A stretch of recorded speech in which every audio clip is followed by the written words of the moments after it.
Continuamos en directo, 13 minutos para las 2 de la tarde, tiempo, como les decía, para hablar de la PAC con el que más sabe, con Toño Migoya. Toño, ¿qué tal estás? Buen día.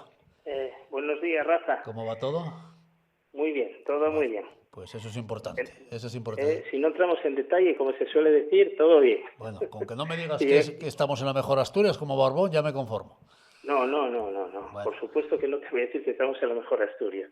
Pero, a ver, hablando del sector primario, sí, decir que las cosas también, pues sería engañarnos al solitario. pues sí, la verdad es que sí, sería engañarnos al solitario. Lo que ocurre que algunos llevan mucho tiempo haciéndose trampas al solitario y engañándose a sí mismos. Y creen que también nos engañan a los demás. Pero bueno, la verdad que es lo que tenemos. Toño, tenemos dos preguntas hoy. Empezamos por la Ujú. primera. Hola, Toño. Sigo vuestra sección cada martes y creo que hay un matiz importante en la nueva PAC. Prima el igualitarismo que perjudica la profesionalización. Y eso es tirar el dinero. No sé si estás de acuerdo. Bueno, pues a ver, el que no esté de acuerdo con eso, pues que apague y vámonos, que se vaya, vamos a decir. Yo creo que se incentiva el igualitarismo de forma desmesurada. Es más, si el oyente, que es fiel seguidor nuestro todos los martes, dice que nos escucha habitualmente, pues me habrá escuchado alguna intervención de meses atrás en el que explicábamos un poquitín los límites al cobro de subvenciones, que con la nueva PAC llegaba a 300.000 e incentivando el pago por las primeras hectáreas para favorecer a los más pequeños. En eso estamos todos de acuerdo, porque las ganaderías en Asturias principalmente son familiares y son de pequeño tamaño que se ven beneficiadas. Pero eso agranda un poquitín más la brecha en el aspecto de desigualdad.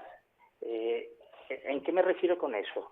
Que a la profesionalización, que es lo que él está un poquitín intentando defender, pues lógicamente esto es contradictorio con lo que la PAC promueve, que es igualdad y que se cobre lo mismo por una hectárea en Andalucía que en Asturias que en La Rioja.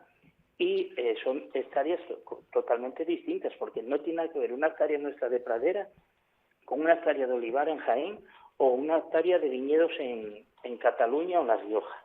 Entonces, se quiere ir a una tarifa plana, vamos a decirlo así, en el cobro de ayudas, pero yo creo que la diversidad que tenemos en nuestro país es grandísima como para que haya esa igualdad que tanto promueve el sistema nuevo de la PAC. Entonces, yo sí abogaría, pues como el oyente, por una mayor profesionalización de quién percibe las ayudas, pero para eso necesitaríamos que hubiese profesionalización en quién designa las ayudas y que sean conocedores del sector. Pues yo creo que no se puede explicar más claro ni mejor. Otra pregunta, Toño. Buenos días. Mi pregunta es la siguiente. ¿No crees un error, Toño, que no se aplace la entrada en vigor de la nueva PAC con la incertidumbre y dudas existentes en ciertos aspectos? Sirva de ejemplo los ecoregímenes, que cada día que pasa es menos entendible. Saludos. Bueno, a ver, yo creo que repetirme en intervenciones de semanas atrás. A ver, ya lo ha dicho en la intervención que ha tenido el alcalde de Salas, Sergio, hace unos minutos, en el que la situación económica, subidas de gasoil, los piensos están como está, la energía pues disparada también. Con esa situación y esa incertidumbre económica que tenemos, y con un cambio tan drástico como va a suponer este proceso de la PAC, yo ya lo dije hace meses que entendía que hubiese habido una prórroga y haber seguido a lo mejor un año más al menos con el sistema actual, o ir adaptando o ir entrando poco a poco el nuevo sistema, pues a lo mejor con las ayudas acopladas o ir tomando ya poco a poco el pulso a la nueva PAC. Bueno, en Bruselas se decidió que entre todo en vigor el 1 de enero y como medida de gracia, en vez de abrirse el plazo por el Ministerio el 1 de febrero, va a ser el 1 de marzo. Esa es la medida de gracia que aprobó el Ministerio y el Consejo de Ministros. O sea que yo ya os repito, soy partidario de que hubiésemos entrado poco a poco en la nueva PAC y no entrar de golpe con el agravante, como dice el propio oyente, los ecoregímenes, que es un cambio radical al sistema actual que tenemos de pago verde. Claramente estoy en totalidad de acuerdo con él. Me decía un oyente también hace unos días en persona, hablando de todo esto que nos sigue, me decía que además que uno tiene la sensación, o la gente que está muy vinculada al sector, tiene la sensación que cada vez que entra en escena a explicar algo, que lo que hacen es confundir todavía más a la gente. Toño, ¿coincides? Sí. Es que yo, mira, no sé quién habló ahora. El propio Sergio hablaba, se remitía a Benigno Fernández Fando cuando era viceconsejero, sí. De que no funcionaba y quitando la culpa a los funcionarios, porque los funcionarios, los mismos que estaban, son los mismos que están ahora. Y antes funcionaba la consejería, ¿y por qué no funciona ahora? Entonces él siempre echaba la culpa al cargo político que, como político que es él, que es alcalde de un municipio. Pues, a ver, yo recordaba todavía hace poco con un ganadero que me desajó una jornada que hice yo en la que asistieron 250 personas a un salón de un restaurante de Gijón cuando se entró en la PAC que ahora finalizamos y en la que vino a explicarlo Benigno Fernández Fano. Porque yo creo que es que lo que tenemos es que explicarlo de forma sencilla y clara, con 4 pinceladas y que la gente lo tenga claro. Luego cada uno pues tendremos que ir a su casuística e intentar ayudarle personalmente. Pero yo creo que las jornadas formativas, cuanto más complejas son, lo que hacen es embarullar más a la gente y volverla más chiflada.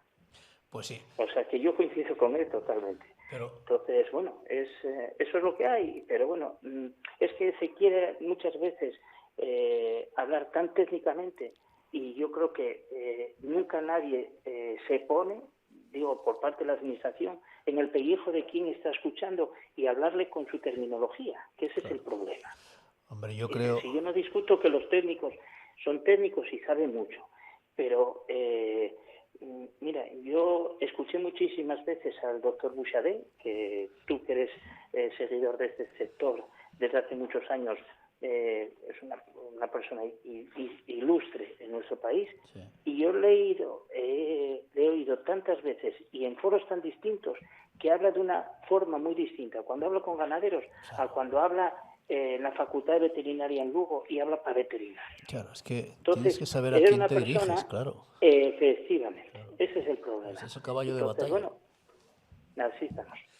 Toño, obviamente, cuando hablamos aquí de la labor de Fano, independientemente de la amistad que tenemos con él y todo lo demás, y independientemente que tuvo poco tiempo, pues fue un año nada más, y tampoco es que pudiese hacer muchas cosas, pero sí dejó muchas de ellas encauzadas y había diálogo, había sintonía, y claro, hay algo que no se puede discutir, que es que Fano tiene conocimiento y además sabe cómo funciona la administración, y eso está ahí, pero bueno, algunos ya sabemos cómo funciona esto. Toño, no te robo más tiempo, un placer como siempre escucharte, cuídate mucho y el próximo martes más. Perfecto. Gracias. Bueno, hoy hoy ya sabes que tienes esta tarde 3 horas en directo de un programa que sé que te gusta, que es Algo Contigo con Josep Neisa. Que vaya bien. Y que hoy debutó a las 11 de la mañana con otro programa. Otro programa, Mi Comunidad, hoy Mi Comunidad. Mi Comunidad, efectivamente. Seguimos poco a poco. Toño, gracias, un abrazo, gracias. Venga, un abrazo. Gracias.